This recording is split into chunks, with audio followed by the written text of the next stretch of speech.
How about now? Well, like I say, right now we're seeing the narrator screen. You might want to change screens you're showing.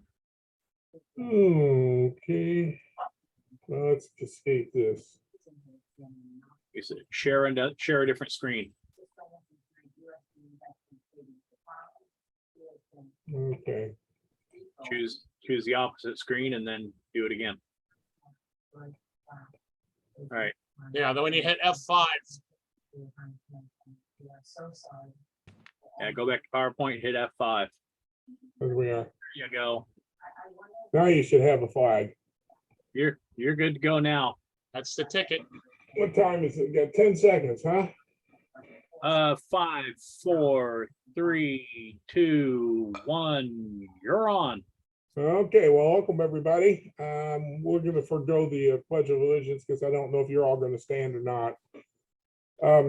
Let's go to the agenda. Everyone that's here, please check in via chat so we can catch your names and everything else. And I'm not going to make everyone go through it this time. We'll try to keep this meeting brief. Even so, I'm expecting it to be shorter than normal. I'm going to start off with Jeff. He's going to talk to us about what's going on in South Texas. And you want to talk about your spreadsheet, Jeff? Yes, I do. Am I unmuted? Yeah, we can hear you. So yeah, I want to share my screen. So let's do share screen. Okay, I'll stop. I think I have to stop before you can get it. Now try sharing your screen. Let's go with this one right here. Can you see that? Yes, sir. Yeah, got it. Well, if you would have been in Shirts, Texas on Saturday, you would have saw this 15-slide presentation, but you weren't. And you probably won't go to Texas City in a couple of weeks, so you won't see it there. And I'm not going to show it to you here. I'm just going to show you a couple of slides. One of the forms that is coming out, well, the form hasn't come out, an electronic version of this form is coming out for the ECs and the DECs to do their monthly report. While that is important for most of the country, we have already got an electronic version in the Aries Info Depot. We are the only one in the country that has a form that is already numbered, and you just fill in the stuff and it automatically tabulates and populates and sends the information to the SEC. Now the rest of the country is trying to catch up. In the beta testing right now is this form. It's not this form, this is the old form, but it'll be a new form and it will mirror the what's going on now. It'll mirror the SEC's report, and in South Texas, the DEC report already mirrors the South Texas, the section managers or section emergency coordinators report. So it won't be anything new. It'll just be called something different. It'll still be called the Form 2, but it'll be a singular column, a long column. It'll have, and it also says down there at the bottom, send to your SEC by the 2nd of the month. That's not true. We know we have until the 12th when I file my report. And my report is due on the 12th. If they receive it after the 12th, they used to be the 18th, now it's the 12th, then they won't accept it. Although I'm allowed to go in there and edit it at any time. That don't make any sense, but that's what they say. Hey, Jeff. Yeah. Is the form that's in the STX Depot Gateway? Is this what it's going to become or look like? Is it changing? Yeah, it will mirror it. It will. The only thing is, it will say Form 2 instead of Form 4. Form 4 is the SEC report.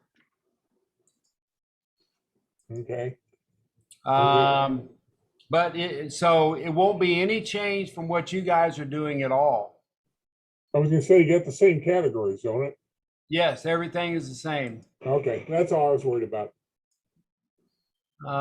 From 'Cause current. I've got my own form that tabulates the numbers for me and everything.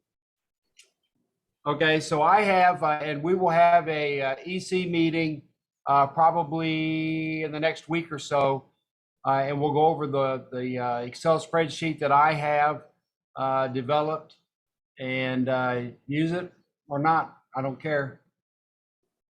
But I'm going to have to roll it out to everybody in the section so that they can use it or not. I don't care. Any questions on this by the leadership? Sweet.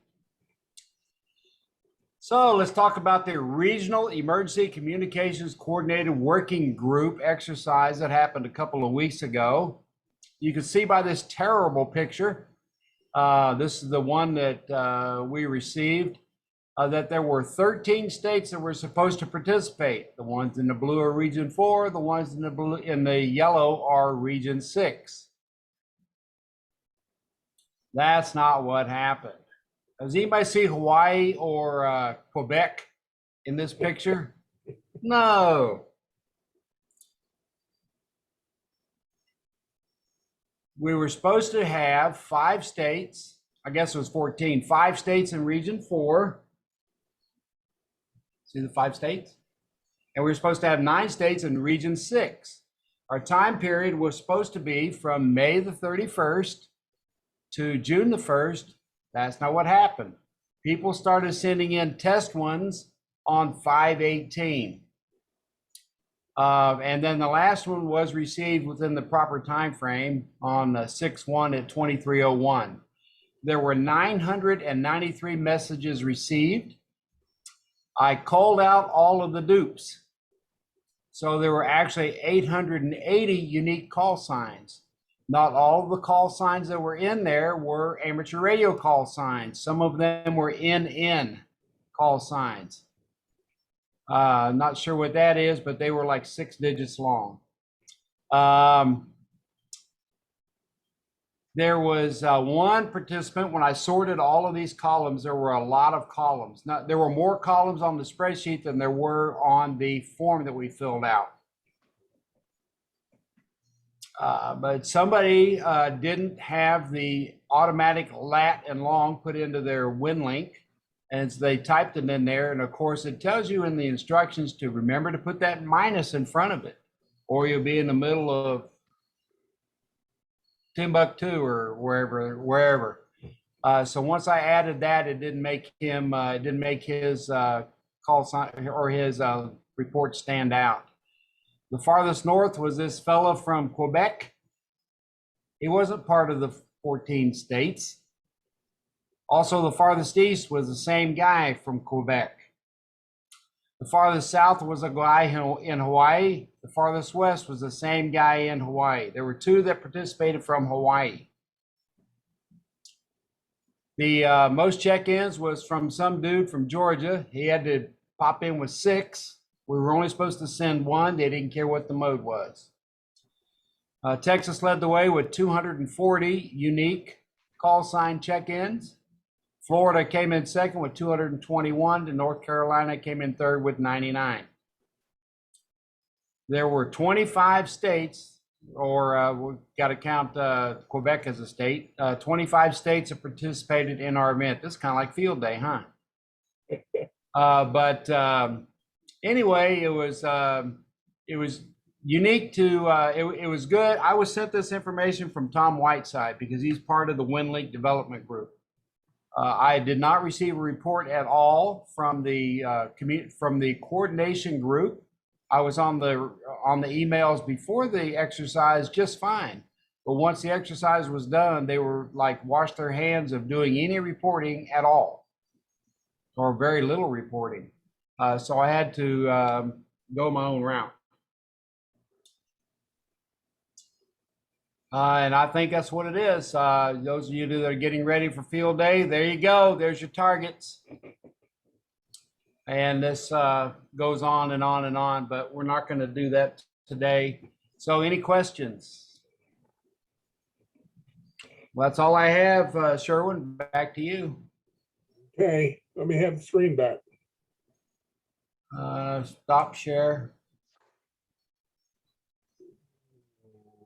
Okay.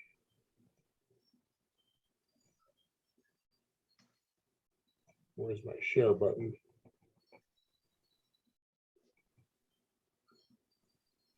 Oh, there it is. Bottom.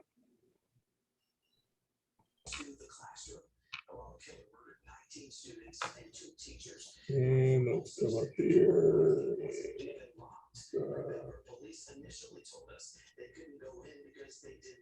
Okay, we should be seeing Jeff's slide. Everyone got it? Yes. Okay.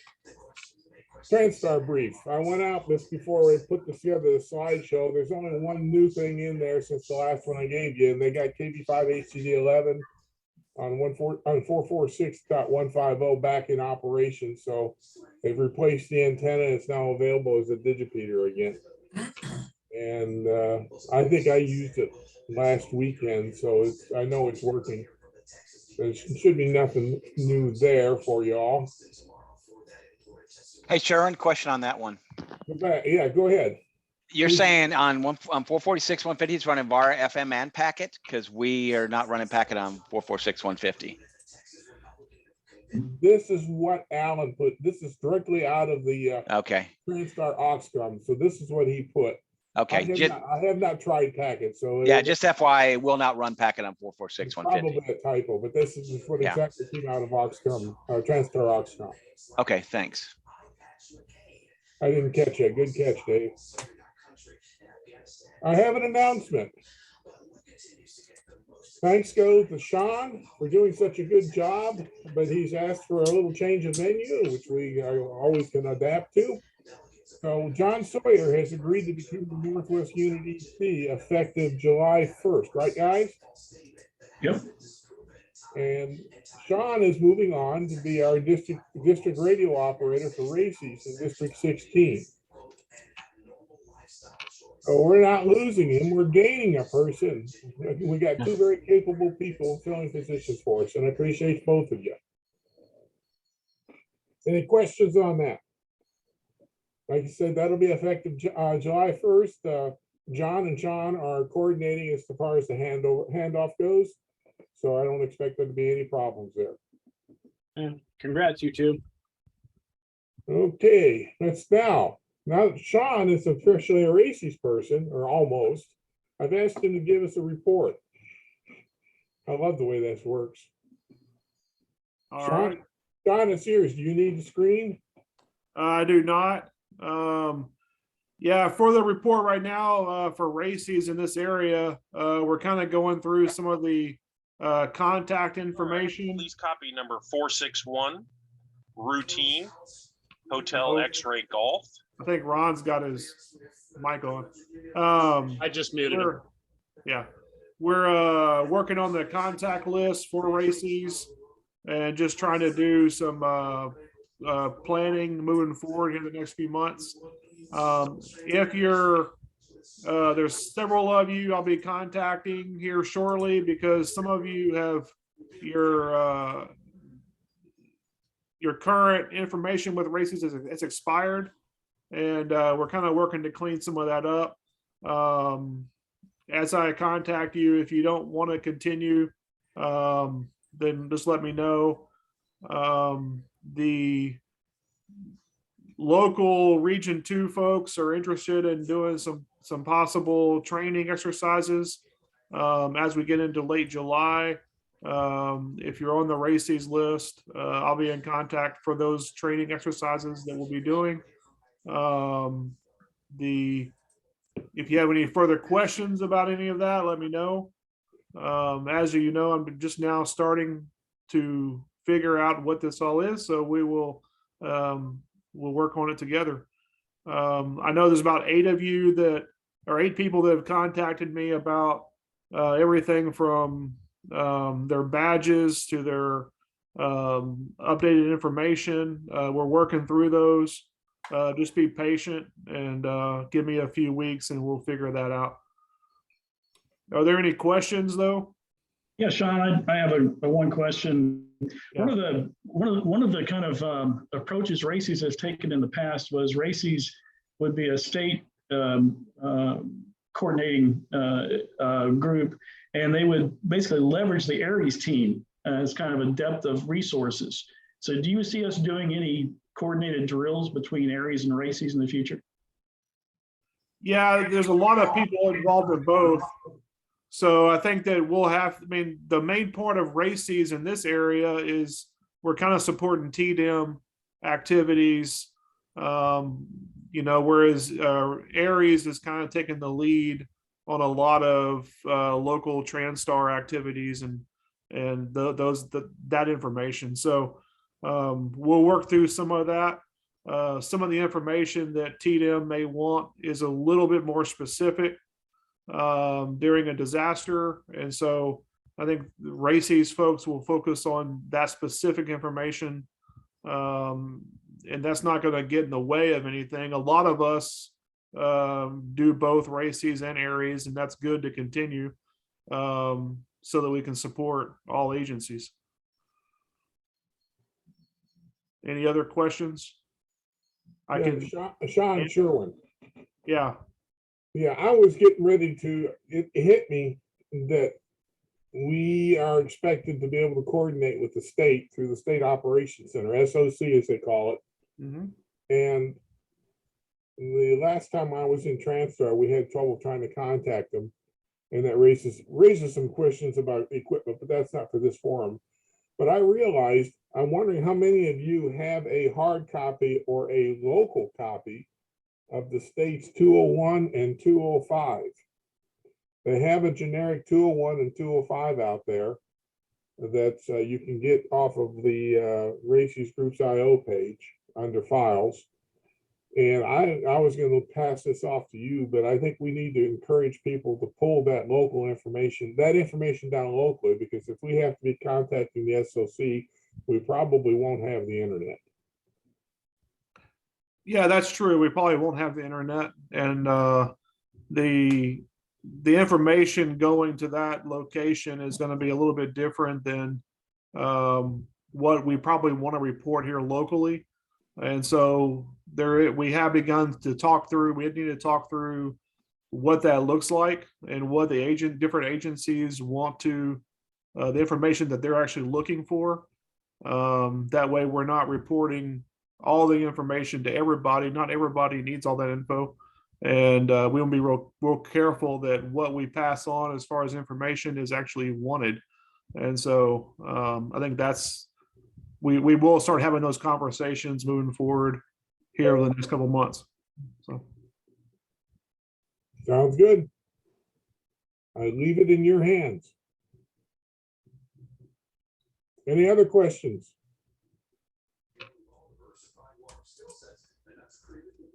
Looks like I skipped ahead. Yeah. Okay, Dave. Hey, Sherwin, quick comment. Go ahead. You're past the point in the presentation. We usually do this, but I didn't see it on the agenda. You know, we have Joey Clements with us tonight. He's usually one of the first guys that you call on if he has anything to share. Oh, is he with us? I didn't see us. Yeah, he's amongst the minions. Oh, he's hiding. Okay, well, we'll work him in somewhere. I should have put him back up under Transtar. Joey, do you want to talk about it? Lee just fell off the list now. He may have made the list. I don't have anything. I was just sitting in. The only thing I can tell you is that there are courses scheduled at Transtar, ComL, TOXCom. Those will be appearing on Preparing Texas. Not all are on the website right now. They're trying to get those done. And that's the biggest news we have coming out of there. We've been busy with other things. Our warehouse got our occupancy certificate this week, which means we'll now have a place to move some gear and get things straight. So you can anticipate a lot more activity, a lot more change, and a lot more involvement at the radio room. Sounds good. Anyone have questions for Joey? Well, thanks for all your hard work there, Joey. Thanks for the support. Let's see, where are we? Thanks for being you. Okay, Dave, you're up. Gerwin, let me interrupt Dave. I know Dave Go won't ahead. mind. Not at all. I owe Dave anyway. If you haven't read the QST article about Oxcom versus Aries, I highly recommend that you take a moment and read that. Minster finally got it right. I guess me yelling at him in Dayton and in Orlando got the point across, and we want Josh to do well since he's a fairly local guy. But there's a lot of discussion between Aries and Oxcom and a lot of misinformation. And I'm sure Dave will talk about misinformation with the Red Cross too. But that's a great lead in as to how they are complementary, although unique. So sorry, I forgot to mention that was a great article. Do you remember which month it was in? Current, I think it's current month. I just got mine out of the I think I just got mine out of the mailbox. It's got Mike's page from up in Connecticut, who is a big advocate and helpful with us in the world. I think he was his advisor for a while, but he and I, Minster and I had an in-depth conversation both in Orlando and in Dayton this year. I was lucky enough to get to go to both of those and represent and do a class, and it kind of quells some of the rumors. There's a lot of infighting and a lot of people think that Aries is going to subdue the Oxcom. Oxcom is trying to take over Aries, and they're not at all in competition. They're just additional training. And Craig Fugit, who was in Orlando, spoke, and he put it simply this way: don't be a merit badge collector. I don't care what agency you're working for. The key is that we're all amateurs. We all got into this for fun. We all got into this to help and do some things. So that's the key. And if you get caught up in what name badge you're going to wear or, what you got on your sleeve, then you're probably not a value help. And Lee and I had this discussion also, and he may have some parting words on that too. But just look, guys, we're just all here to help them all to get together, and doesn't really matter whether you're left-handed or right-handed. Everybody but Ben Gillis is welcome to play. Ben's always been a problem child. I was just seeing if he was paying attention in his camera. It looks like he is now. So just take that word. We'll help anybody that needs anything. And I'm done. Sorry for the interruption, Dave. Okay, any more questions for Joey? We'll have some more controversy later in the meeting, but we'll get to it. Dave, you're on. Well, that's a tough act to follow. So good evening, everyone. Just this quick discussion around some Red Cross activities. We're continuing to try to staff the local ham radio operators group, Red Cross chapter ham radio operators team. We actually are looking for ham radio operators who are interested in being Red Cross volunteers as well. That way you get full access, badged, credential and everything. We always are interested in ham radio operators who are willing to volunteer during a Red Cross activity. But again, we are specifically looking for some ham radio operators who are interested in being Red Cross volunteers. We have some good budget dollars coming in now to the station. We've made some upgrades, got some new equipment. We're able to run 3 concurrent HF stations. We have digital VHF, UHF, HF, GMRS, low band, of course, VHF. So it's a well-equipped station. And in fact, Echo Society and Gus, if you want to add something to this, is holding their field day at the Red Cross chapter 2700 Southwest Freeway, June 25th, 26th. We're starting at 1 p.m. We'll have a talk in on 14652. Call sign N5 Whiskey Alpha Juliet, N5WAJ, just call because we have to let you into the back area. We're not going to treat this as a contest from the Red Cross perspective. We're actually treating this as an opportunity to familiarize yourself with the equipment and the Red Cross Houston chapter. So that's the opportunity. Again, we're holding field day, and we're always interested in volunteers. So Gus, did you have anything more on the field day activities around Echo Society? I thought I seen Gus. That's it. Sherwin, any questions? Nothing further. Thank you, Gus. Thanks a lot, Dave. Thanks. What's next? Hey, Dave, I have a question for Dave. Sorry. Sure. Are we going to run 24 hours Yes, we are. in a row? In a row. I don't know All right. how else.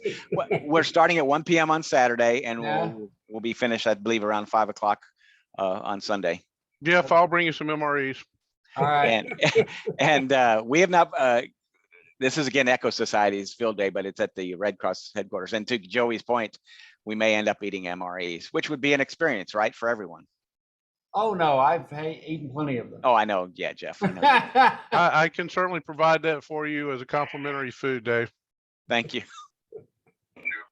I have a question for Dave. This is Lee. Yes, sir, Lee. Sir, are you aware of I know you're the big GMRS guy as well. Are you aware of the drill, the operational readiness drill that's going on July 10th? Absolutely. And I think there'll be a discussion further in this meeting. Okay, Yeah, we're excellent. gonna cover it, Lee. We gotta Okay, Deb. talk Thanks. some stuff through. Thanks. Sorry, I didn't see the agenda. I apologize. Back to you. Yeah, just real quick. Okay. You done, Dave? Yes, sir. Thank you. Okay, I'm gonna insert someone here. I got reminded by my better half that I left her out. So here she is. She's got an announcement for you guys too. Hi, everyone. It's just a very quick announcement. The Houston Area Hospital Emergency Communications teams will have their regularly scheduled monthly net this coming Sunday, the last Sunday of the month at 6:30. And this month, it will also be the set track off the grid drill for ham radio. We're excited about this because in the past, the set track drill has been at the same time as their other equipment drills. And that has been Tuesday morning. So it's been really difficult for us to get a number of people to check in. So having this in conjunction on Sunday evening will be really good. And I'll send out a reminder to everyone in District 14 about the upcoming net. But one thing I wanted to mention is we could go a little longer than usual because SetTrack has told us that some of the installations that have more casual ham radio emergency communications, who we do not usually hear from, are looking forward to trying to get in for the drill. So that's all I wanted to say. Does anybody have any comments or questions? Hey, Joey?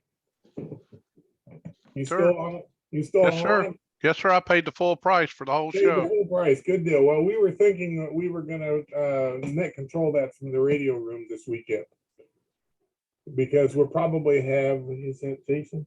Yes, from We're SetTrack. gonna have a set track representative, so I'll have to bring them in, but we're gonna do it from the radio room Sunday about, we'll probably be in about 6 o'clock. How many MREs you need?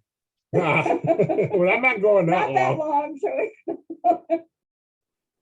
I was gonna send you a notice, but since you're online, I thought this would work. All cool. Good deal. Anyone else have any questions?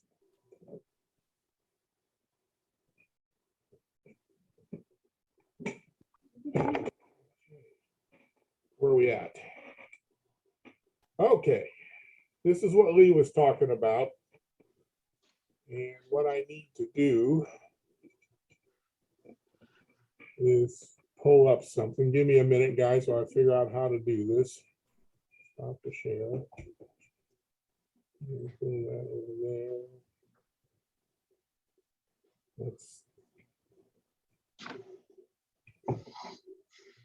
There we go. That's what I want.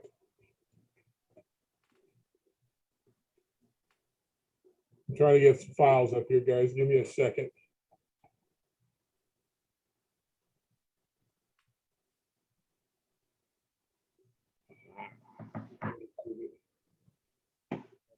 Meeting stuff, there it is. And the drill. And see it.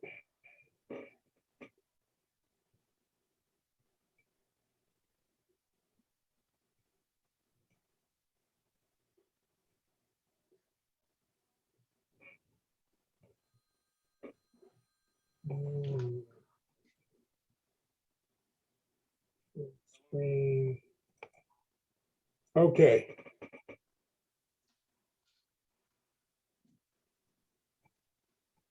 This is the drill that they're going to be holding. Can you all read that? Is it big enough? Yep. It's an operation readiness drill. I'm gonna send it out via Groups IO for District 14. There's two PDFs. There's a 201, a 205, and this file here, which is the PDF talking about it. They're gonna do it July 10th from 5:30 to 9:30 p.m. And basically, it's very ad hoc. I was not involved in putting this together, but what I brought it up for is a discussion. So anyway, I'll send this information out. One of the things, the drill is not, the 201 is not what I consider up to snuff for a 201. I'm sorry, Joey, I apologize, but I'm gonna let them learn as they go. And the 205 is all simplex, and it includes GMRS radios and CB, which is an interesting thing, but we use all the tools we can. It seems to be oriented mostly to the east, southeast, and south. And since they're not using any repeaters, there probably is not going to be much good we can get out of it up here. But having said that, what I'm using this as a segue into a conversation or discussion here. And that is, I'm wondering if we shouldn't pull together some drills more district-wide that also pull in the GMRS component. And I'm interested in hearing comments and feedback on this. We've had discussions before, but I don't think we've ever gotten serious about it. So I'm opening it up. This is the last thing on the agenda. Let me know what you guys think. I've talked to Dave about this a little bit, Dave Underwood. We have a good system or setup of GMSR repeaters. I think most of the effort would be for most of us to get our radios set up to use them. Since I'm not doing it routinely. I've got some set up, but I'd have to review mine even. What do you guys think? Go ahead. Is that you, Sherry? She was on my radio. Sorry, I'm trying to do two things at one time. Hey, I have a comment. I sent you a note.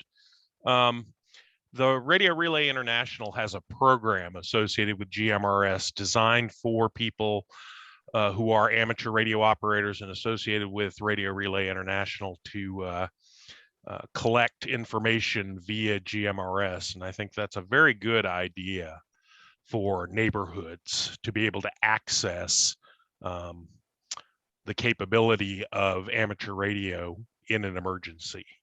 And I suggest we do something, or we could even piggyback on their program and set that up, start promoting it in the area. Anyone else? Sure. 85 CQ. Yeah, go ahead, George. If we're going to talk, I guess, on GMRS frequencies, and if that's the case, don't we have to have a license? Yes, everyone's Yes. got to have a license, Yes. unless you're working under what? Under 2 watts for GMRS, I believe it is. On specific frequencies. Or specific frequencies, that's correct. Yeah, hey, a couple of comments, sure. I think it's a great idea to try to integrate all communication tools that we have, right? To get all information we can. And the question I had that comes to mind for me, do we have some strong, solid contacts that can represent the Texas GMRS community, say in our area, so we can integrate with them in a specific drill? Well, look at the PDF I got up. See the Texas GMRS network? Yes, yes. Okay, I don't know much about this group. I wasn't aware that they existed until I saw this information. But I would suggest that we contact them. Now, let's see, who is it that signed this? There's No. a lot of local guys that are very, very active in the GMRS area. They're on their repeaters pretty much daily, and they communicate among themselves pretty regularly between the Northwest repeater, Memorial repeater, and a few others. So yeah, there's several local guys that we can contact to set up drills or provide information. The question isn't if they're there, they are there. It's just a matter of us talking with them. Well, Mark Nisela, I hope I'm pronouncing it correctly. Correct. Had contacted me back about 2 weeks ago about this.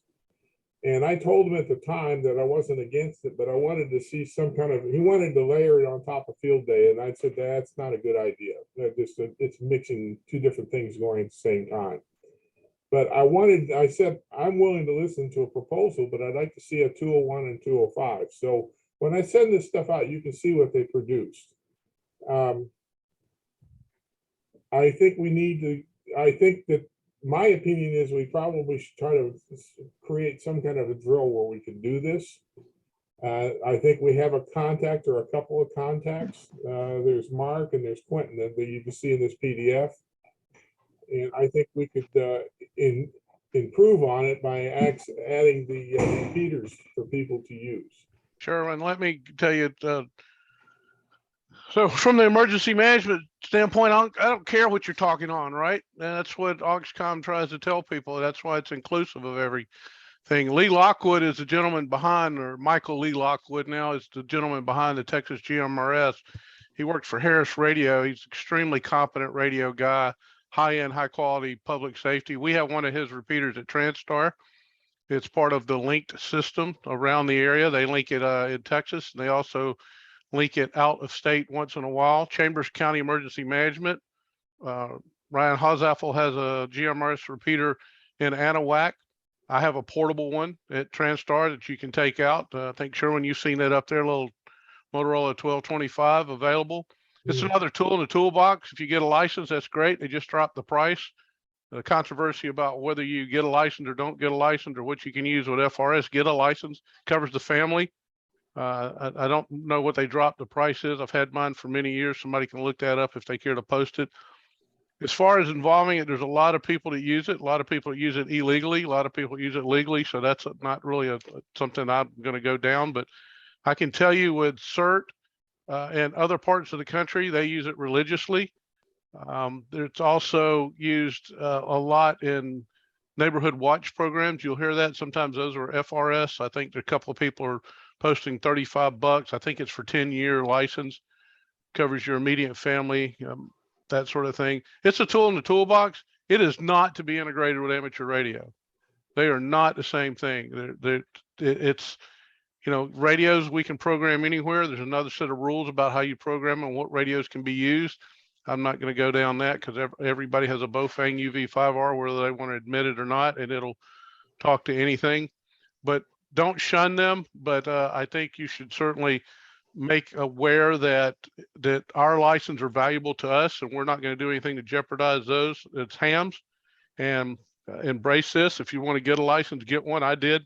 My kid talks on that radio once in a while to me, and just don't discount it because it's just good old 460 megahertz gear. So take that for what it's worth, but we do support that at Transtar. We do have a tower, and I do have a cache of radios. I did the same thing. I think I got my 10-year license for $70, I think is what it was. It may be a bit lower than that now.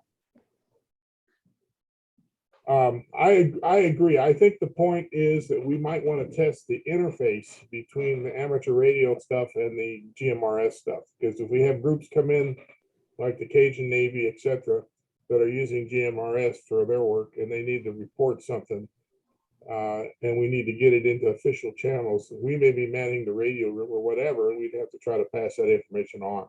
So I guess the question of what I'm saying is, do we want to do an exercise where we try to exercise an interface? I'm not saying that we're going to supplant amateur radio, but we might be the only people that have to call into. I think the right concept, though, is to bolt it on to where we get the information from the GMRS community and we can pass it on to our served agencies as needed. I agree. I think that's what we want to do. The question is, I think we need to put together maybe an exercise and try it. And we're going to find out a lot of stuff that's probably not going to work. I'm leaving this exercise alone, because I think they're going to find out they've got a lot of questions when they go looking at how they've written it up in the 201 and then the 205, and they're going to find some things that I think are pretty obvious, but that's how we learn.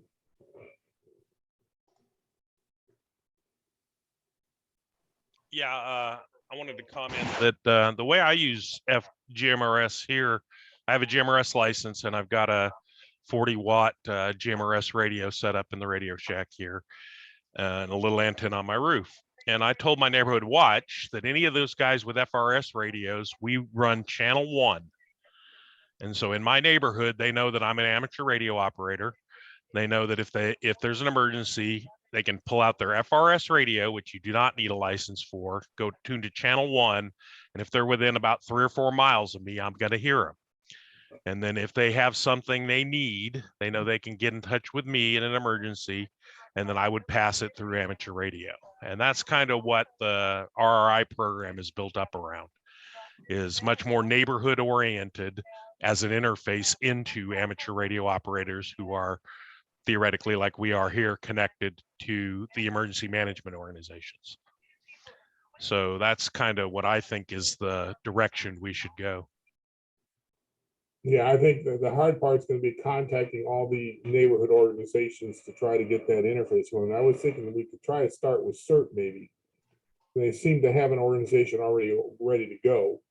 They're running GMRS in most cases. I think Sci-Fair CERT's at amateur radio, but I think they also have GMRS. And we could try to set up some kind of a joint exercise where we do that. We maybe report into a local station who passes it on to, say, Transtar or whatever, or maybe if they can hit the repeater. I don't know the radios they're using, whether they're repeater capable or not. I know the Bofangs are, but I'm not sure about like the old Cobras and Midlands and so forth. Most of them are not. You need a special GMRS radio, which I have multiple. I have HTs of too, but most of them are not, and none of the FRS radios are repeater capable. So that's why you need somebody in the local area to pick it up and be able to get it out. And I think that's what we have to figure out how to do. But I don't know where to progress from here other than does anyone want to pick up the ball and put together an exercise? I got lots of volunteers. What I'm thinking of doing is pulling together a couple, 3 people, myself included, and we'll sit down and talk about pulling something together. I'm in. You can put me on that list. Ron, okay. Anyone else? Lee? I'm sorry, what was the question? I'm answering text. You're in. Good. I'm glad you volunteered. Sure. We're talking about putting together a working group to For GMRS? designing an exercise, the GMRS exercise to work at interface between GMRS and amateur radio. Sure. Yeah, I can join the team too. Who's this, George? Kirk.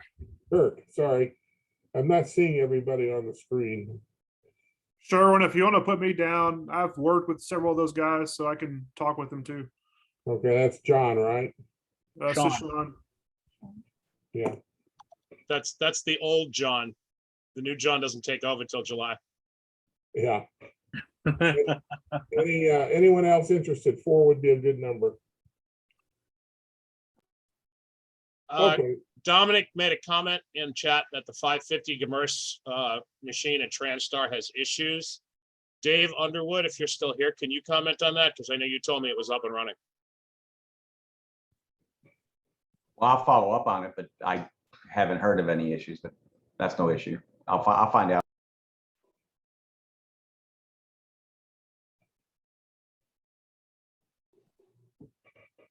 Okay, what's left? Okay, that's what I wanted to cover about the GMRS stuff.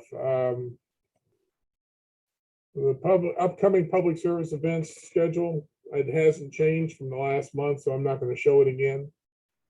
And anyone need to see the Texas Division of Emergency Management website or any of the other websites? That's the same stuff I show you every month.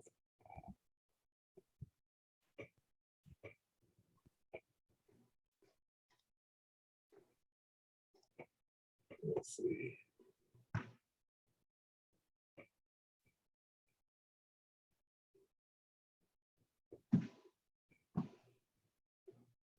We've got that website, same one, hasn't changed. That one's the same. I'm gonna let Sean worry about the racy stuff. And that's it. Any other business that we need to bring up, guys? Sean, it's Lee. I mean, Sherwin, it's Lee. Yeah. Just on the South Texas area, it's mailing list, the groups.io for District 14. We added a District 14 Northwest subgroup. For those of you that are interested in business having to do with the Northwest unit, now that John is going to be taking the helm over from our esteemed Sean, I know he's going to be very involved in keeping that mailing list and files and SOPs and scripts and all that information current. So if anybody is interested in joining the Northwest group, you don't have to be in the Northwest group. We took it separate so we wouldn't bother everybody in all of District 14 with all of our stuff, to try to keep your emails down. So I sent at the top of this chat the link to subscribe to it. I don't know if it's listed on the main site, but I did put it on the main site this morning as well for a link. And everybody's welcome. Back to you, sir. Thank you. Anyone else with business? This is gonna be a short meeting.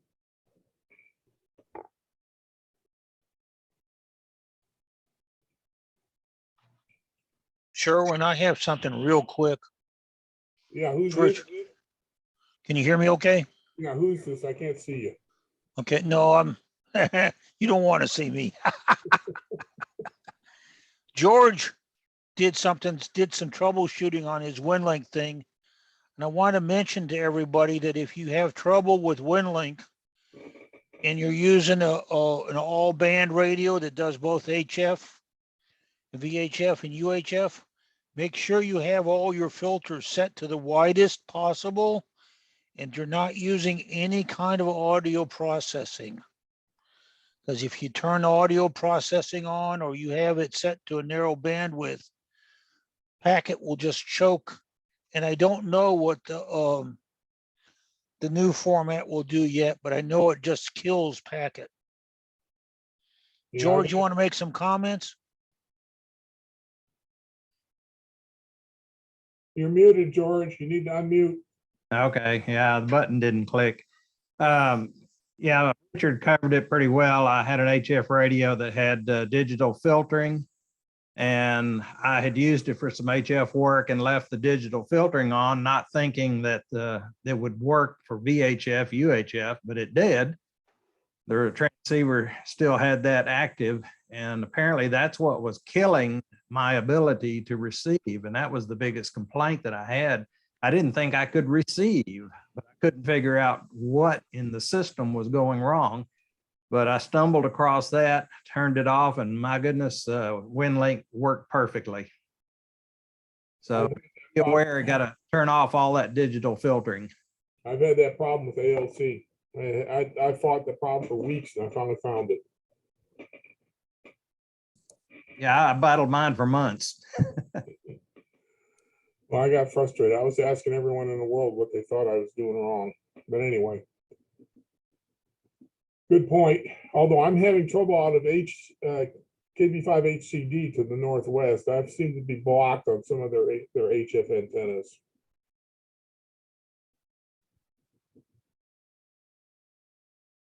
Anyone else? I don't want to keep you any longer than we have to, but we saved a bunch of gas. Probably the meeting next month will be at Transtar. So what I may do is alternate meetings between Zoom and Transtar while we have high gas prices.